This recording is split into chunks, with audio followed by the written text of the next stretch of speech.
আপনি যে আওয়ামী স্টাইলের কথা এখন শুরু করেছেন কেন?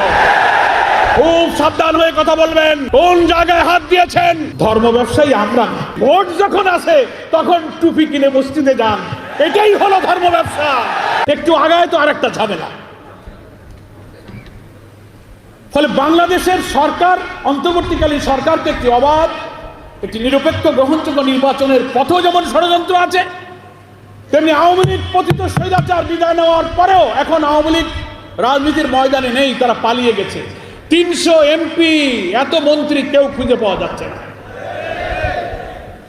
ওরা জামাত ইসলামীকে যেভাবে দমন করে ফাঁসি দিয়ে আওয়ামী স্টাইলে জামাতের বিরুদ্ধে লেগেছিল, আওয়ামী লীগ রাজনীতির ময়দান থেকে হারিয়ে গেল।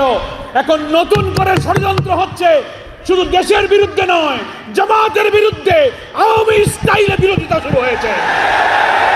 আমরা এই সমস্ত ষড়যন্ত্রকারীদের বলতে চাই, আওয়ামী লীগ ক্ষমতা রাজনীতি থেকে বিদায় নিলেও আপনারা যারা আওয়ামী স্টাইলে আবার জামাতের সমালোচনা শুরু করেছেন, আপনাদের কথার বন্ধ থেকে, কথার ভেতর থেকে কিন্তু ফ্যাসিবাদের গন্ধ পাওয়া যায়।